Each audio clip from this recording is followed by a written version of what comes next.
Good evening. Welcome to the Bradford County Historical Society. We'll go ahead and get started. And welcome to another season of Friday Night at the Museum. Out in the gift shop, there are cards with schedules on them. We didn't put them on your chair this time, but there's plenty out there. Feel free to grab them. There's another schedule of 6 different programs this year. I think all will be very interesting, and so we're looking forward to that. The museum is open again for the season, Wednesday through Friday, 10 to 4, and the first Saturday of the month, 10 to 2, and the research library as well. So feel free to take advantage of that. Also, we have membership forms out there. If you're not a member of the Bradford County Historical Society, we encourage you to become a member, and you receive our Settler magazine, which underwent a gigantic upgrade in the last year with, well, see, there you go. So you should become a member just because of the reaction you saw tonight. But your support makes a difference and helps us be able to do programs like this, so we thank you for that, and also for your donations when you come to these programs each time. So this evening's program is Back to the Basics, the Formation of Bradford County, PA, and it's presented by Michelle Knight. She's a trustee here at the Bradford County Historical Society, also currently interim executive director at the Luzerne County Historical Society. I threw it in there, just so she's busy, and but we appreciate her coming tonight and sharing some information with us that's a little bit new. So I'll turn it over to you. Thanks, Matt. Yeah, you got to lower the mic. I'm not as tall as you are. Okay, well, thanks everybody for coming. Like Matt said, I'm Michelle Knight. I was born and raised right here in Bradford County. I'm a historian by trade, went to college for history, but I really enjoy and appreciate people learning about our county's rich history, so thank you for coming. The program tonight is the first in a series of 3. We're going to do the whole entire history of Bradford County, so if I'm invited next summer to come back by Matt, you can see installment number 2. A couple of disclaimers tonight about the program. This is not an exhaustive history of Native Americans in Bradford County. There's still a lot to discuss and discover about Native Americans here. In fact, there are better people in the audience probably that know much more than I do. In fact, there's another presentation this fall that's going to be about Native Americans here at the museum, so you all should come back for that.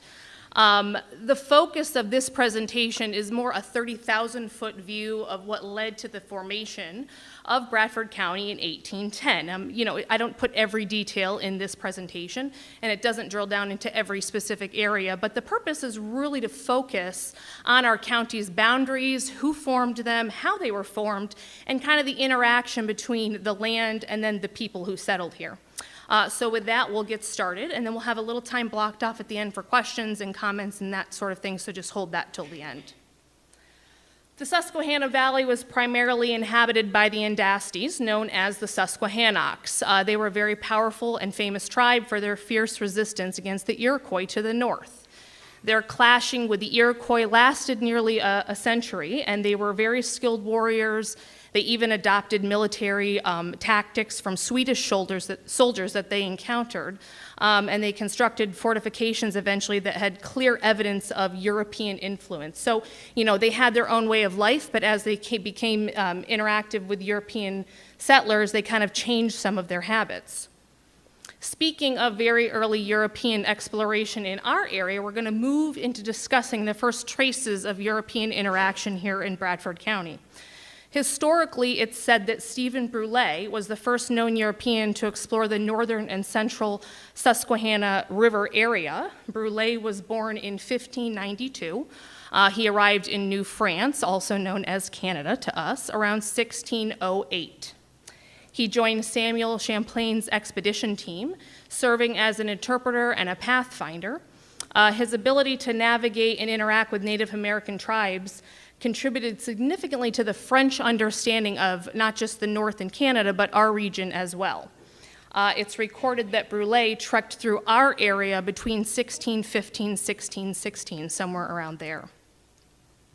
He did record some of his journey of the Susquehanna, but what little he did write was dropped from the 1632 published collection of Champlain's and his findings. So this omission of the writings of our area in this publication has led some historians to think that maybe his claims weren't true, or they weren't totally true, or not substantial enough. Regardless, in this dropped portion of the book, there is a reference of visits to the, I'm going to try to pronounce it. There's a lot of pronunciation issues this presentation, so just bear with me here.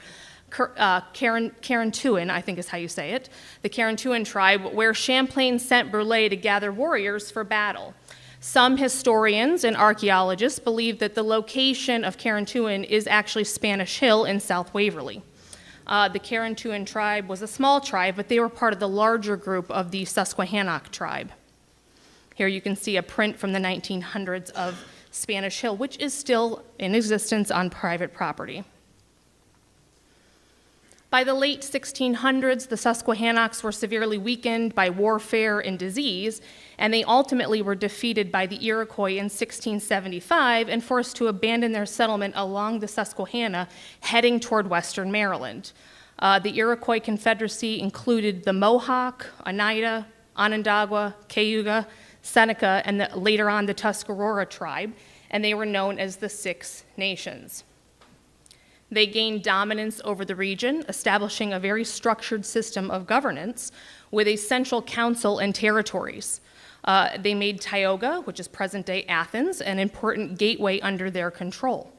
Tioga is an Iroquois word meaning at the forks, which describes the meeting of the Chemung and the Susquehanna River, which I'm sure you guys all drive by it constantly. This was the site of a major Iroquois village and council, acting as the central meeting place for diplomacy and alliance building and really intertribal communication among the different nations. So it was sort of a centralized command center, if you want to think about it in today's terms. It was really a starting point for much of the early political and economic life of what would eventually become Bradford County, which all started because it was an important and significant location to these indigenous tribes. During the 18th century, many displaced Native American tribes, such as the Nanticokes, Mohicans, Delawares, and Shawnees, migrated west through Bradford County due to pressures of advancing European settlers coming down in this area from New York. So some of these migrations were documented in different journals of the early Moravian missionaries and different Pennsylvania government officials. The famous colonial government emissary Conrad Weiser, which I've got a print of him up here, he documented their movements in 1737 during some of his interactions with them. So for historical context, the French and Indian War occurred between 1754 and 1763, which Great Britain and France were fighting to control the entire North American territory. That war was kind of part of this larger 7 Years' War, where many European countries were fighting for territory and control of different territories all around the globe, not just here on this continent. So this global phenomenon of expansion and development and land, development of territory that came with the colonists here to America further informed and influenced the way in which our area was settled and developed. So as permanent colonial settlements began to expand into northeastern Pennsylvania, there was a growing push from different New England colonies to expand their land footprint as well. Specifically, the state of Connecticut, being the small land area that it was outgrowing their boundaries, which you all know how small Connecticut is. It's tiny. So to combat that desire to expand and gain more land, early Connecticut settlers formed the Susquehanna Company for the purpose of developing the Wyoming Valley in northeastern Pennsylvania. So the Wyoming Valley was originally sort of a seasonal hunting ground for the Iroquois, sort of like a borderland or a shared space with different allied tribes, especially the Delaware or the Lenape. They would all kind of use that space for fishing, raiding access to other tribes, sort of as a central hunting ground that they all shared. So the Wyoming Valley was easy access from the north through the different Native American pathways right down the Susquehanna River. When the Connecticut settlers were trying to expand, they sort of looked for good farming land. They were looking to, permanently settle, and they wanted this prime area, which was great for agricultural activity due to the rich soil of the Susquehanna River basin and the proximity to the river. So the first 40 settlers from Connecticut started with the central location of the Wyoming Valley, which is present-day Wilkes-Barre, and the west side, which is Kingston, 40 Fort, Wyoming, that whole area down there. So when they went there in 1753, they originally claimed it as a colony of Connecticut, which is kind of odd to think about. They went on to legally, and I say legally in quotes, claim ownership over the area through a deed dated July 11th, 1754, from 17 chiefs of the Iroquois Nation. This not only included the Wyoming Valley, but it also included vast tracts of land that include present-day Bradford County. So using the Wyoming Valley as sort of a starting point, they ended up claiming the entire northeast region and named it the area of Westmoreland in 1774. Then in 1776, they established it as Westmoreland County, Connecticut. So think about what I'm saying. You've got the state of Connecticut, the settlers come down here, they decide, I'm going to claim this land, and they keep it as a county of their own, even though they're not even in their same state. It's very interesting. At this point, you've got all sorts of transient movement and exploration in our area, starting to turn into real, permanent settlement, and specifically these Connecticut colonists are coming here, and they're here to stay. Another Connecticut land company called the Delaware Company, which was not related to the Susquehanna Company, secured a deed from the Delaware tribe for land stretching all the way from the Delaware River up the northeastern corner of Bradford County.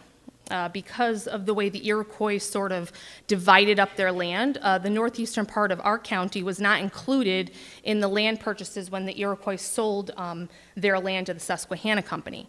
So the purchase by the Delaware Company included the northeastern corner of the townships we know today, Warren, Windham, Orwell, and Pike townships.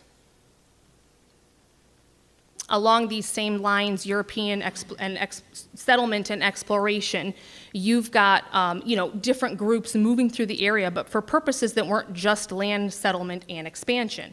The Moravians were also active in pursuing exploration, but with the main goal of spreading Christianity around the region. The Moravians were Protestant missionaries who settled in Pennsylvania in the 1700s, what we know, Bethlehem, Nazareth, down in that area. My computer's, okay, something popped up, but I don't know what it was.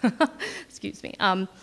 Anyway, the Moravians were Protestant missionaries that settled in that eastern part of the state, and in 1750, Moravian Bishop John Frederick Kammerhoff and missionary David Zeisberger traveled up the Susquehanna. They noted in their writings the village of Gohontoto, again, don't, hold me to the pronunciation here, which was occupied by a tribe, and that present-day town is actually Wyalusing. That tribe eventually was killed off by the Cayuga tribe, and in 1752, the chief of this area, Pompanahunk, was a Munsee chief, and him and around 20 other families built the village of Wyalusing, kind of as we know it as the location today. Zeisberger would establish the Moravian mission of Friedenschuten in 1765, where he was sort of accepted as the primary leader of that group. The first Christian baptism in Bradford County would occur here when Chief Pompanunk, also known as John, when he was given his Christian name, was baptized here in June of 1763. Another well-known Moravian mission was also established in Sheshequin in 1769. They had a school, a church, and it was essentially built to convert and support the Delaware and Mohican Indians who had resettled there. That settlement was abandoned around 1772, largely due to rising tensions and instability between the different native groups and these colonists that were coming into the area. This was just another example of Moravian mission that was part of this larger Moravian settlement network that was growing out of eastern Pennsylvania. Here's a map of Friedenschuten that was drawn up in 1768, just to give you a little picture. You look at a map like this, and again, 1768, and it looks pretty developed. You've got rows of houses, and it's laid out like a regular town, and you think, how could something like that just disappear, But there's a couple towns in this area that have been like that, and we'll get to that in the future. Following the disbanding of Friedenschuten, the first permanent settlement in Wyalusing occurred after in 1774 by Connecticut settlers claiming lands granted or leased through the Susquehanna Company. So During the Revolutionary War, white settlers in the town of Wyalusing sought refuge down at Fort Wyoming in the Wyoming Valley. 1778, Wyalusing was burned to the ground by Native Americans sympathizing with the British. So you've got this pact going on between the Iroquois and the British against the Americans. There was so much conflict over land claims in Pennsylvania with the different Pennsylvania authorities because Pennsylvania really claimed the rights to the land here, but so did the state of Connecticut. So land ownership and land authority wasn't just an issue between the British and the Americans, it was really a problem between the colonists. It was also a huge issue between, our area versus Western Pennsylvania. You start getting out into the frontier and it starts kind of creeping out there as well. Aside from the fight over settlement between Connecticut and Pennsylvania, British officials were also negotiating with the Iroquois Nation for land and attempted to establish boundaries and settlement areas themselves. So at the Treaty of Fort Stanwix in November of 1768, the Iroquois Confederacy surrendered a large portion of land to the British colonies in the states of New York, Pennsylvania, Ohio, West Virginia, and Kentucky. The new boundary lines established by that treaty included Towanda Creek as a key division marker, sort of formally ending the indigenous land claims in this area and opening it up for European settlement to come to Bradford County. You can see on the map here, I've got a circle around where Towanda Creek was, and you can see that big dark line, that's the boundary line. Following the treaty, Pennsylvania officials surveyed the newly acquired lands and granted leases along the different strategic waterways in Towanda, like Towanda Creek, to the Pennsylvania supporters. Despite Pennsylvania's legal claim, the treaty intensified the rivalry between the Connecticut settlers from the Susquehanna Company, who claimed Towanda Creek as their own, and fueled this broader Pennamite-Yankee war. So the overlapping claims and the resulting disputes kind of, made more of a problem that they actually started fighting each other. And you have the Pennamite-Yankee wars. These wars were fought between the settlers of Connecticut, which are the Yankees, and then the Pennsylvanians, which are the Pennamites, and that occurred between 1769 and 1799. Yeah, there was much controversy between the legal battles as to who owned the settlements, what land claims were legal, what settlers had voting rights or jurisdiction over certain aspects of the area. And then with the onset of the American Revolution, that played another role of contentious land and territory dispute between Pennsylvania and Connecticut, but eventually Pennsylvania would legally make claim in this area, which is why we're all proudly hailing from the state of Pennsylvania and not the state of Connecticut. No offense to the state of Connecticut, right? Despite the land disputes commencing, settlement in the area of Bradford County proceeds alongside the Connecticut settlement activity. In 1770, you have Rudolph Fox and his family journey down the Susquehanna River, stopping at Towanda, where he purchases land from the local Native Americans.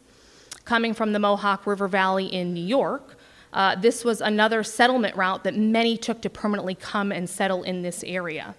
So as the first permanent white settler in Bradford County, Fox built a log cabin on the west side of Towanda Creek, about a half mile from the creek's mouth. During the Revolutionary War, Fox supported the American cause, serving as an ensign in the 9th Company of the 24th Connecticut Militia, although his company was never called, so he never served actively. March 1777, while searching for some stray cattle, he was captured by the Seneca, and he was taken up to Quebec, where he was held prisoner for 9 months and either was released or escaped. We weren't really sure. He returns back to the area, was captured again in May of 1778, but manages to escape shortly after. Following both of these ordeals, he decides to move his family to Sunbury, so he leaves Bradford County. That was in 1783. He comes back and reestablishes his home in Towanda again, calling the area Fox Chase, which we know today. March 4th, 1806, while fishing in the mouth of the Towanda Creek, he fell through the ice and he tragically drowns. You can see on this map up here, there's a 300-acre plot that I have in red that's tucked beside the Susquehanna River and the Towanda Creek that was his piece of property in Towanda Township, is about 300 acres. And this map is from the Pennsylvania Historical and Museum Commission in 1984, they put it together based on all these different historic maps to kind of show what Pennsylvania settlers had land claims here and what Connecticut settlers had land claims here. So Rudolph Fox is seen as the first permanent white settler of Bradford County, and I, like some of you, are descended from him. He's my 6th great-grandfather, so I want to know how many people in the audience are a descendant of Rudolph Fox. Anybody? Oh, just, okay, my family right here, and my cousin, Cindy. As I stated prior, because of the influx of Connecticut settlers into the Wyoming Valley between 1772 to 1774, this also led to new settlements expanding into Bradford County as well. The Susquehanna Company granted 4 original townships in present-day Bradford County, including Standing Stone in 1774, Springfield in 1777, Claverack Township in 1778, and Ulster in 1775, and then later on Athens in 1786. These townships were strategically placed in fertile areas along the Susquehanna River, and despite these early land grants, some of the townships like Standing Stone, there was some delay in getting them confirmed legally. Other townships, like Long Townships, were disapproved by the company, and they were replaced by other townships, smaller ones like Sugar Run and Tarrytown. So here's a map up here, a 1786 map of these first townships in the county. Meanwhile, you've got the Revolutionary War going on across the British colonies who are fighting for territory. The war raged on between 1776 and 1779, and many of these northern Pennsylvania frontier settlers really, were devastated by different raids and skirmishes by these British-supported Iroquois that kind of, wrecked their villages and towns. The most notable in the area was the Battle of Wyoming, or what they call the Wyoming Massacre, just down the road near 44 on July 3rd, 1778. The British Iroquois troops were led by Major John Butler, included about 110 soldiers known as Butler's Rangers, and then about 400 Native Americans joining them. They departed Tioga Point, or Athens, on June 27th and arrived in the Wyoming Valley 3 days later. In this horrific clash between the two groups on July 3rd, over 300 patriots were killed in what is now Exeter Township, and it's said the battle took about 30 minutes, but the massacre went on for hours, so it was bad. Many Bradford County settlers were really on both sides of the fence during the American Revolution. So in reaction to the Iroquois British attacks on the Americans, General George Washington sent General John Sullivan along with General James Clinton on a 1779 campaign against the Iroquois, which included stops right here in Bradford County. This was labeled as the Sullivan Expedition, and it devastated about 40 different Iroquois villages. They destroyed homes, food supplies, orchards, pretty much left the Iroquois dependent on the British to survive. Although it weakened the alliance between the Iroquois and the British, it didn't fully end their alliance, but it did displace many resentful tribes that continued to support the British efforts for the remainder of the war. But Sullivan's actions really turned the war's tide and secured the frontier for the Patriots, paving the way for post-war American expansion. So that was kind of an extremely important part of the revolution that happened, again, right here in Bradford County. And really, this was despite all the land disputes that are going on the side between Connecticut and the Pennsylvania settlers. So you got all sorts of activity going on. One key figure during this time was Queen Esther Montour. She was a prominent Native American woman of Lenape and French Huron descent. Known for her leadership role among the displaced communities in northeastern Pennsylvania during the Revolutionary War era. She lived right here in Sheshequin Township prior to and during the Revolutionary War. She led a small Native American community, often referred to in historical sources as Queen Esther's Town, if you've ever heard of that. She served as a cultural emissary and kind of an authority figure, particularly for the Delaware people who had been displaced prior by the Iroquois in the 1700s, which they had come up this direction. Her role may have included hosting councils, kind of overseeing village life, almost acting as a liaison between the natives and the colonial parties. But in the wake of the Battle of Wyoming that I just described and the Sullivan's expedition, Queen Esther's role took a political and military significance. It kind of changed a little bit. So the village was seen by colonial forces as part of this larger Iroquois network, which was aiding British efforts essentially, and it was ultimately destroyed during Sullivan's March. After the destruction of the villages during the march, she, along with many other Native American inhabitants, were probably displaced, forced to kind of flee northward toward the Iroquois stronghold, so kind of up toward New York. And now some of you may have heard of Queen Esther's Rock. According to folklore, Queen Esther allegedly killed some white settlers after the Battle of Wyoming in 1778 in retaliation for her son's deaths. These claims are largely unverified and likely exaggerated by colonial sources on purpose just to make them, the Native Americans look like the bad guy. But that made her a household name, which is unfortunate because she really does have a rich history, especially in Bradford County, of power and impact, and she was very influential during this time. So sadly, that story kind of plagued the real story and reputation of her. So all these stories, whether fiction, truth, played a role in the shaping of the cultural context of Bradford County, not just the legal and the land speculation that was shaping the geographic borders of the county. But the litigation between Pennsylvania and Connecticut went on, and as part of the legal claims of Pennsylvania that they were making on the land around 1786, the Pennsylvania General Assembly created Luzerne County, which the footprint is much bigger than we know of what Luzerne County is today. Later on, Lackawanna, Wyoming, Susquehanna, and parts of Bradford County were formed from this Luzerne County territory. So you can see here a map, 1789, just how large Luzerne County is. Looks nothing like it does today.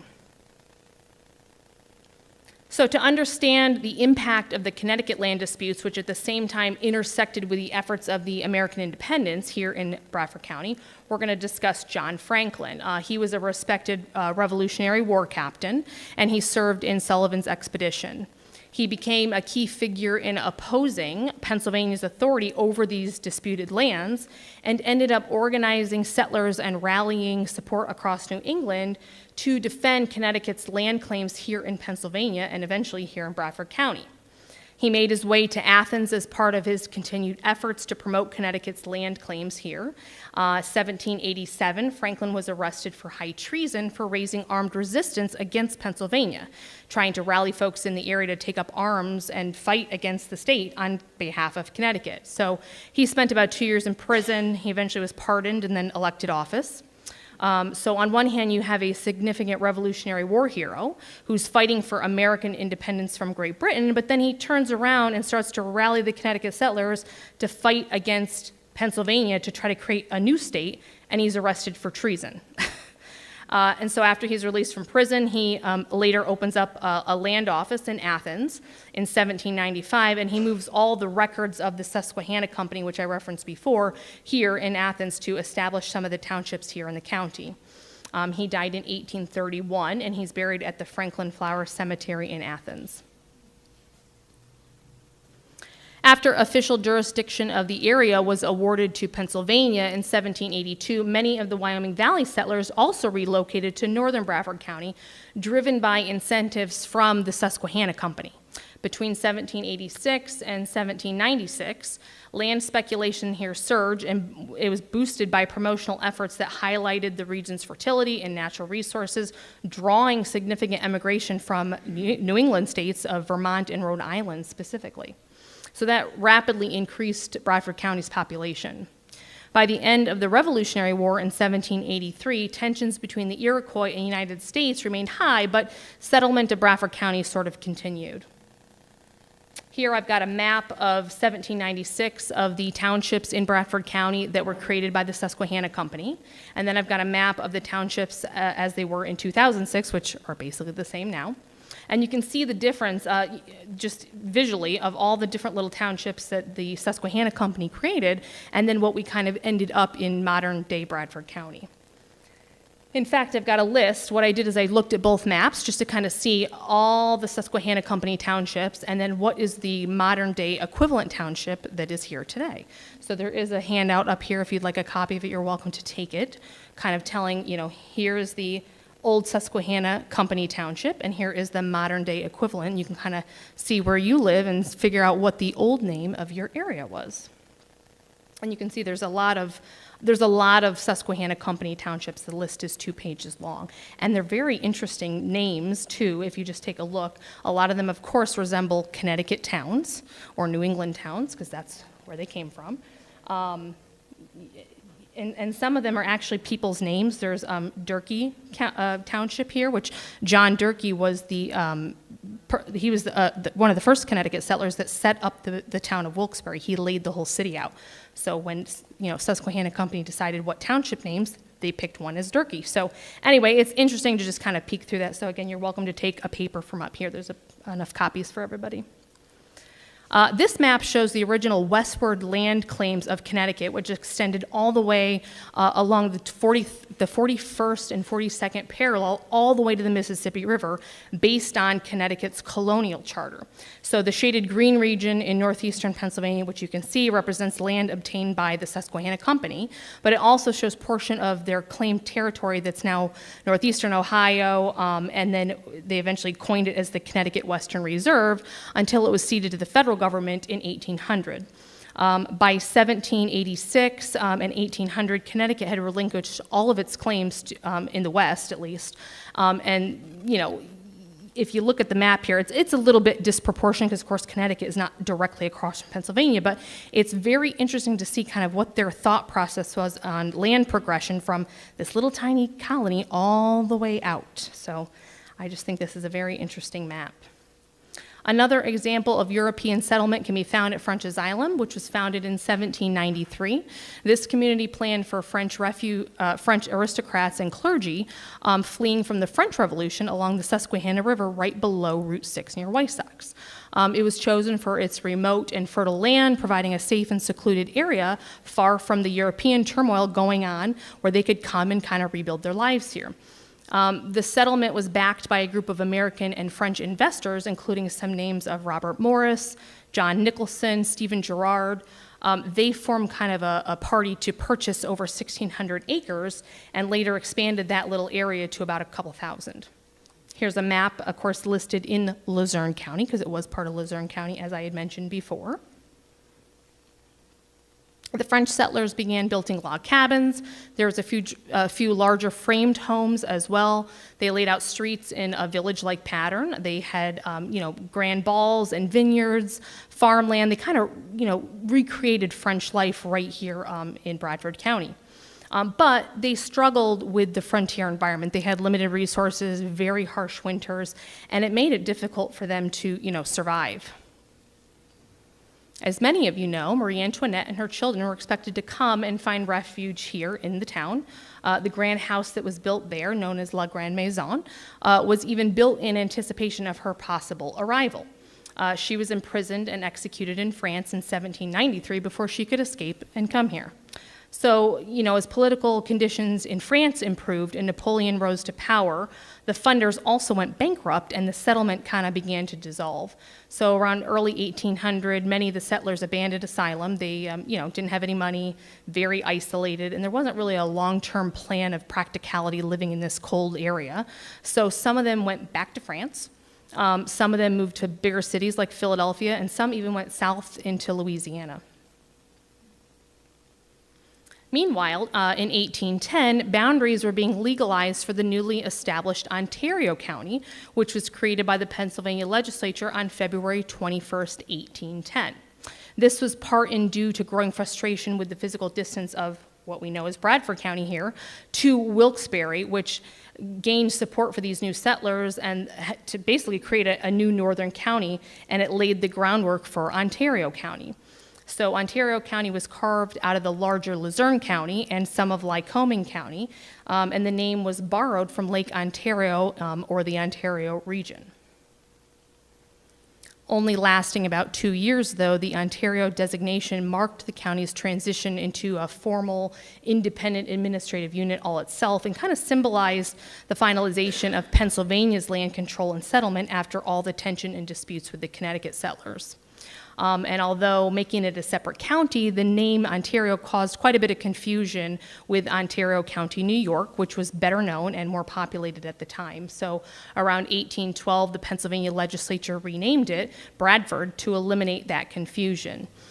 Bradford was chosen to commemorate William Bradford, who was a revered public servant to Pennsylvania and to America. And this change sort of reflected, this strong Pennsylvania pride by commemorating William Bradford, who was a Pennsylvania hero. So it was pretty symbolic over these land fights with Connecticut to rename it as Bradford. So with that, we'll use the 1812 renaming of Bradford County as the end of this timeline for this portion of the series. So thank you for attending the first installment of the Back to Basics series that covered the formation of Bradford County, and I'm happy to open it up for questions or comments at this time. Yes, that's fine. Did the Native Americans fight among themselves so much prior to the Europeans coming, or did the Europeans grabbing for the land and their influence make them fight more? It was both. So you already had them fighting and creating alliances. I talked a little bit about the Wyoming Valley kind of being a central hub of shared space, but they were still, fighting for food and hunting ground and fishing ground. Some of them were nomadic, so they moved around a little bit, so there wasn't necessarily the territorial idea until the Europeans came and really started to settle the area and make permanent stakes. That kind of changed the course of the way the Native Americans interacted with each other because they kind of picked up some of these European activities. Like I said, they had, weapons now and disease was coming, and not that they didn't make settlements, because they did, they just didn't do it in a European way. So, it changed it a little bit, and the European influence, some of them had to, kind of band together and create their own alliances against European invasion. So, but then you have the Iroquois who banded with the British. So, kind of a mix of both, Mm-hmm. When the settlers spoke in Connecticut and Pennsylvania, what countries, like I always think of them as being English settlers, but is that true? What countries did the settlers come from? You mean the Connecticut settlers? Connecticut and Pennsylvania. Yeah, mostly Europe. Mm-hmm. A mix. I mean, you've got Swedish, you've got English, Great Britain. There's some Danish. There's Dutch up in Albany, New York. So a variety. And they all kind of settled in certain areas, and then they moved around and started expanding. So you've got pockets of different groups of settlers from certain countries, but eventually they all kind of move around and intermingle. Scottish. Thank you. German. There you go. Which Rudolph Fox was German, so there you go. Yes. Part two enlarge on Robert Morris's actions here in this area. I haven't started part 2. But stay tuned, because now I have an idea, so thank you.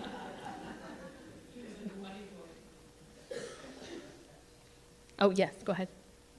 I just wondered what gave Connecticut this kind of state, what motivated them to think that they could take over these huge sections of Pennsylvania? Why wasn't it Massachusetts that did it, or why wasn't it Vermont? Well, because there wasn't European settlers here yet, so the land was open. There you already had settlers, so they'd have to fight each other.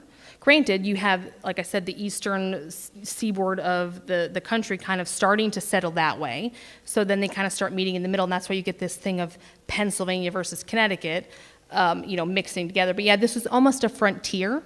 The New England states or colonies at the time were, pretty much populated, and they just kind of started expanding out. So that's kind of the progression there.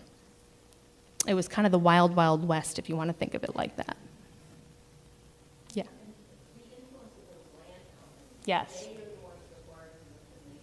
Yes, correct.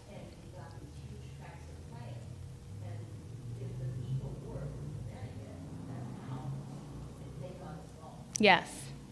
Yep. And the Susquehanna Company was a private company, but they were backed by the Connecticut Charter.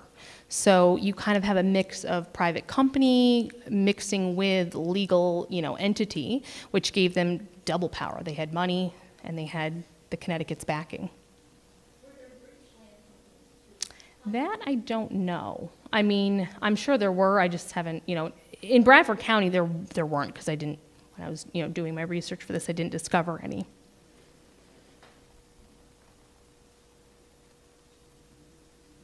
It's very interesting to think about, though, kind of the progression of the settlement of the area, because you've got, different pockets of people in different areas of the county coming. Some stayed and some didn't. Some just kind of decided, oh, this is too, rocky with, the land, or maybe they, got kicked out by a Native American group or encountered, different other settlers that were trying to expand. So you've got some transient movement through the area, but then you've got, the folks that stayed. And I'm sure some of you are, descendants of some of those first settlers in the area. Yes? Are some of the maps you showed available online? In fact, you can find a lot of them on Bradford County Historical Society's website. So yes, they are online. And if you just search Susquehanna Company, it'll come up with all sorts of maps. And I do have a map up here from, I think it's about 1900 printed, that's on loan from the Luzerne County Historical Society. They hold the Susquehanna paper records, some of them. So anyway, there's a map up here. You can take a peek. I have put some arrows as to the section that Bradford County is, so you can just take a look and kind of see.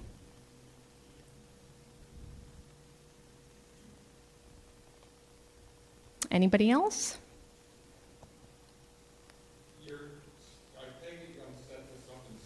Yes. Like the next series would be from 1800s? Yeah, and then, yep. Oh, yeah, I'm going to do 3 total. So I haven't decided what the cutoff for the second one is. Again, haven't started it yet. Exactly. Commerce, you've got the settlement of the county seat, all of that. Yep. So stay tuned. You just have to wait a year. That'll give me plenty of time. Anybody else? Okay, well, I am up here for questions. If you want to come take a look, take a handout, you're welcome to, but thank you. Oh, one more, quick. What did William Penn actually, Pennsylvania? Right. What did he actually, what the borders at? It was, yeah. So William Penn had his own land claimants. Now, some of them were more in Harrisburg and down to Gettysburg, that area. There's a, and then, of course, the western Pennsylvania. So the north was more in control by the Native American groups. William Penn, of course, was... Right. And so, well, he was dividing up the borders, basically, to the different settlers coming over. So basically giving them legal jurisdiction to take a piece of land, essentially. Okay, well, I hope you enjoyed the program. Thank you, everyone, for coming.